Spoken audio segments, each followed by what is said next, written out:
ராமலிங்கா அபயம்.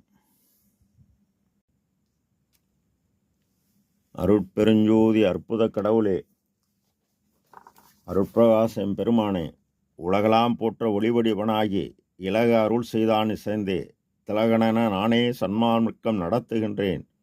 நம் பெருமான் தானே எனக்கு தனித்து ஆகிய உலகமெல்லாம் ஒளிவடிவாக அருள் அரசா செய்யும் இறைவா, தற்சமயம் இஸ்ரேல், அமெரிக்கா, ஈரானுடைய போர் நடந்து எண்ணற்ற உயிர்கள் செத்து மடிகின்றன. இவ்வாறு அந்த உயிர்களெல்லாம் இரவாமல் காத்து எல்லா உயிரும் இன்பமாக வாழ அருள் புரிவராக.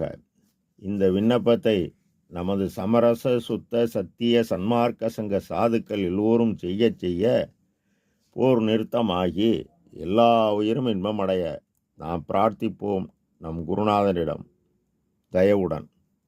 திருச்சிற்றம்பலம்.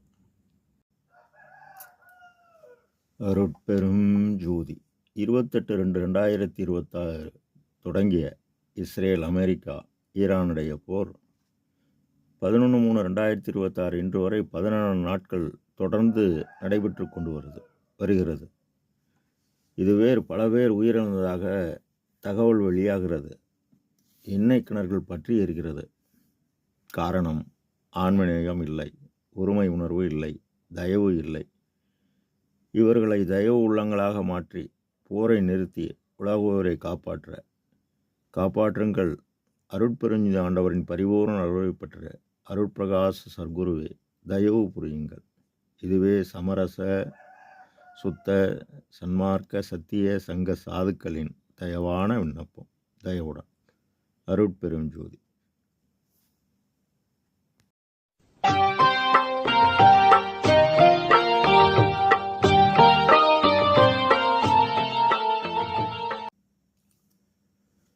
அருட்பெரும் ஜோதி, அருட்பெரும் ஜோதி, தனி பெரும் கருணை, அருட்பெரும் ஜோதி.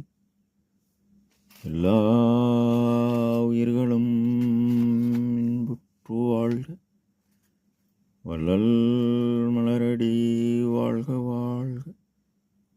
திருச்சிற்றம்பலம்.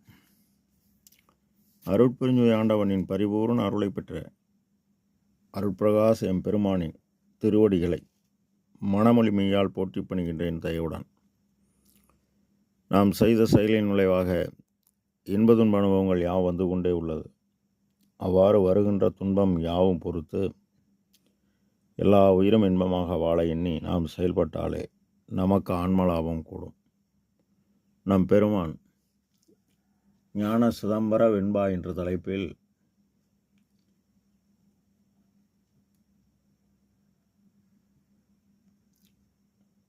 அன்னையப்பன் மாவினத்தார் ஆய்குழலார் ஆசையினால் தென்னை ஒப்ப நீண்ட சிறுநெஞ்சே, என்னை யாவகை சேர்வாயில் எயிட்டிலையே என் கிளையே ஆவகை 5 பதம் 6 ஆர்ந்து என இப்பாடலை பதிவு செய்கின்றார். ஞானம் என்பது ஒளி, அறிவு, விளக்கம், தெளிவு, அருள். சிதம்பரம் என்பது பேரொளியாகிய இயற்கை உண்மை, தனித்தலைமை பெரும்பதியாகிய இறைவன். சிற்று அம்பலம் என்பது அவரே நம் தலை உள் புருவமத்தில் உள்ளொளியாகி உள்ளார். இந்த சிற்றொளி பேரொளியை அடைய வேண்டும். இதனை விளக்குகிறார். பெருமான் தில்லையும் பார்வதி உரமும் என்கின்றார். தில்லை என்பது பூர்வ ஞான சிதம்பரம், காற்றின் இயக்க நிலையால் அடைந்த நிலை. பார்வதிபுரம் என்பது உத்தர ஞான சிதம்பரமும் ஒளி இயக்கத்தால் அடைந்த நிலை. அன்னை அப்பன், அன்னை காற்றின் இயக்கம் நாதம். இந்த நாதத்தின் செயல்பாடு மனம், எண்ணம், நினைப்பு, கருத்து, மந்திரம். அப்பன் அன்று பரசிவம், ஒரு குழந்தையை உண்டாக்கக்கூடிய ஒளிப்பொருள், விந்து. இறைவனின் அருளை பெற அவர்கள் கண்ட நிலை சரியை, கிரியை, யோகம், ஞானம் ஆக 16 படிநிலைகள். இதில் அவர்கள் யோக ஞானம், அதாவது அஷ்டாங்க யோகம் மூலம் அஷ்ட சித்திகள் பெற்றனர். அஷ்டாங்க யோகம் என்பது யமம், நியமம், ஆசனம், பிரணயாமம், பிரத்யாகாரம், தியானம், தாரணை, சமாதி. இப்போ இறைவனை காண மூவர், முனிவர், முத்தர், சித்தர் யாவரும் தலைமையேற்றி நாதத்தை மந்திரமாக்கி உச்சாடனம் செய்து உருவாக்கி கருவாக்கி இந்த நாதத்தை அவ்வை அகவலில் கூறியபடி மூலாதாரத்து மூண்டலு கண்ணலை காலால் எழுப்பு கருத்தறிவித்து, கால் என்பது காற்று, கருத்து என்பது முத்தி நிலை அடைதல், அதில் எண்ணத்தை வைப்பது. இதில் பஞ்சபூதங்களில் கலந்துள்ளனர். உதாரணமாக மண்ணில் சமாதியாதல், நீரில் ஜலசமாதி அழகர் சுவாமிகள் புதுச்சேரி, நெருப்பில் சமாதி தாய்மான சுவாமிகள் ராமநாதபுரம், காற்றில் கலந்துள்ளார் கடுவெளி சித்தர், வானில் கலந்தது மாணிக்கவாசர், அதற்கு மேல் வெட்டவெளி கலந்தவர் பெருமான். மந்திரத்தை கருவாக்கி ஏற்றி இறக்கி இருகாலம் பூரிக்கும் காற்றை பிடிக்கும் கணக்கறிவாரில்லை. காற்றை பிடிக்கும் கணக்கறிவாருக்கு கூற்றை உதைக்கும் குறியாமே. அவர்கள் சிற்சபையை நோக்கித்தான் தவம் செய்து இந்நிலையை அடைந்தனர் என புருவத்து இடைவெளி நெற்றிக்கு நடுவே உற்று பார்க்க ஒளிவிடும் மந்திரம், பற்றுக்கு பற்றாய் பரமன் இருப்பிடம், சிறு சிற்றம்பலமென உட்டு அறிந்தேன் என்கின்றார் மகரிஷி. அன்னையாகிய காற்றின் இயக்கமாகிய நாதத்தை மந்திரமாக்கி அப்பனாகிய விந்து மூலம் மூலாதார ஒளியை 6 ஆதாரம் கடந்து சிற்சபையில் கூட்டியதால் விந்தும் நாதும் கூடியதால் யோக ஞான காட்சியில் கண்ட சிதம்பரமாகிய தன்னுள் கண்ட பொன்னார் வடிவத்தை அவர்கள் வெளியில் 21,600 மூச்சு காற்றுடைய மனம் என்றதால் 21,600 தங்க ஓட்டுடன் பொற்சபையினுள் சிற்சபாநாதர் திருநடம் ஆடுவதாகவும் இறைவன் சிதம்பர ரகசியமாக உள்ளது என தில்லை நடராஜர் கோயிலில் அமைத்து பூர்வ ஞான சிதம்பரம் என்றனர். அன்னையப்பன் மாவினத்தார் ஆய்குழல் ஆசையினால், ஆய்குழல் என்பது பில்லாங்குழல், காட்டில் இயங்குவது.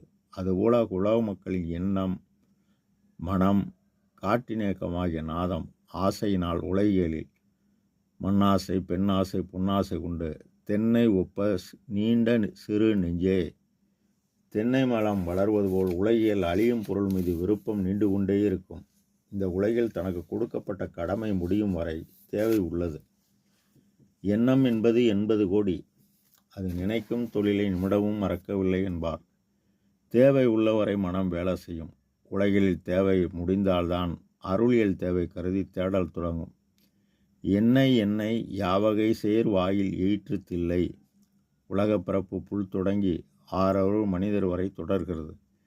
இந்த உயிர்கள் யாவும் அன்று யோக ஞானம் புரிந்து சிற்சபையை அடைந்து முக்தி பெற வேண்டும்.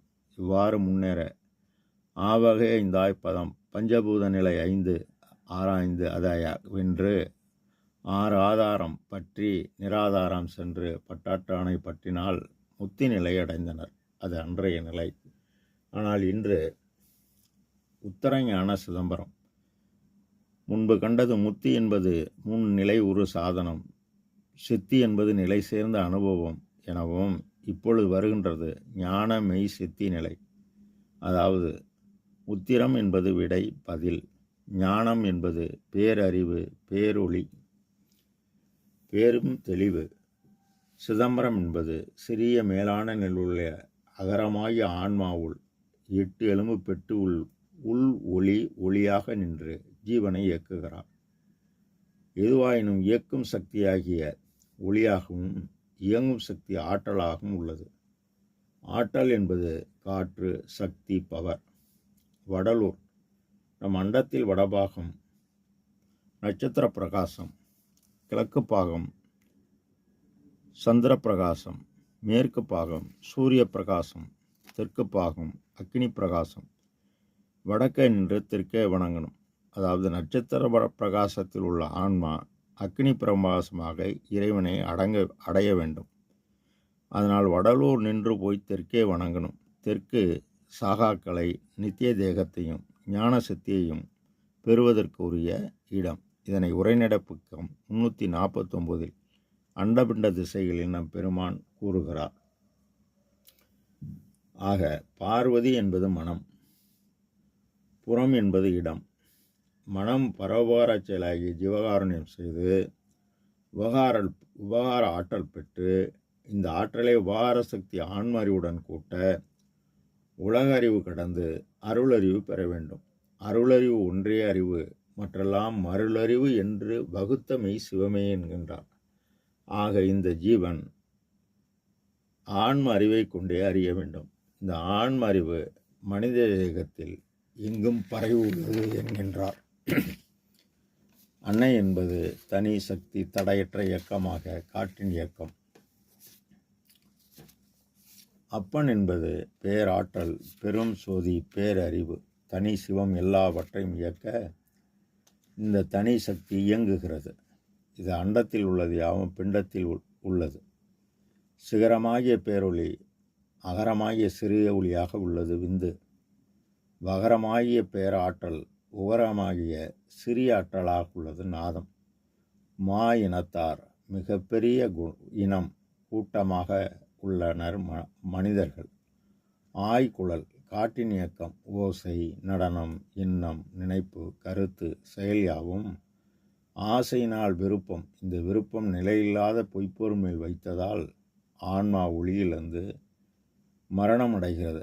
அதனால்தான் மகரிஷி ஆசை அறிமின் ஈசனோடு ஆயினும் ஆசை அறிமின். ஆசை படப்பட ஆய்ந்து வரும் துன்பம், ஆசை விடவிட ஆய்ந்து வரும் இன்பம் என்றார்.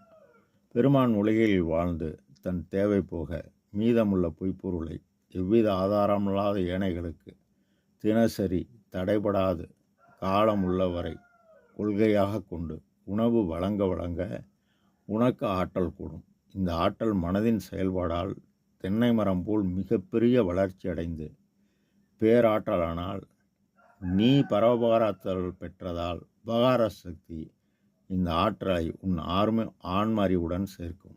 இப்போ உன் தேவையாகவும் பூர்த்தியாகி உலக அறிவு கடந்து அருளறிவு பெற்று அருளறிவு கொண்டு கடவுளை காண முயலும்போது என்னை யாவகை சேர்வாயில் ஏற்றினாய் என் கிள்ளை ஆவகை ஐந்தாய் பதம் ஆராய்ந்து என்கின்றார். எல்லா உயிர்களும் போய் சேருமிடம் அருட்பெருஞ்செய்தி உண்மை கடவுளை முன்னேறுவதற்கு உதவும் பதம் நிலை 5. அதாவது இந்திரிய ஒழுக்கம், கரண ஒழுக்கம், ஜீவ ஒழுக்கம், ஆன்ம ஒழுக்கம் பற்றி அருளொழுக்கம் பெற்று ஆரார்ந்து இந்த பாதையை கடந்து தூய காலாந்தம், ஞான யோகாந்தம், விமலபோதாந்தம், பெரிய நாதாந்தம், சுத்த வேதாந்தம், சுத்த சித்தாந்தம் கடந்து அதற்கு மேல் பறைவெளி, அதற்கு மேல் பெருவெளி, அதற்கு மேல் பெரும் செருவியாக உள்ள இறைவனிடம், அதாவது இறைவன் இருப்பிடமாகி நம் பூர்வ மத்தியில் அன்பும் புறத்தில் உயிர்கள் பால் தயவும் கொண்டு இந்த பிரபஞ்சத்தில் நம் தேவையை எவ்வளவு குறைக்க முடியுமோ குறைத்து கொண்டு நம்மால் எவ்வளவு உயிர்களுக்கு உபகாரம் செய்ய முடியுமோ செய்து எண்ணற்ற ஆற்றலை பெற்று பேரின்ப சித்தி பெருவாழ்வை பெற வேண்டும் என நம் பெருமான் நமக்கு உணர்த்துகிறார். ராமலிங்காபயம். திருச்சிற்றம்பலம்.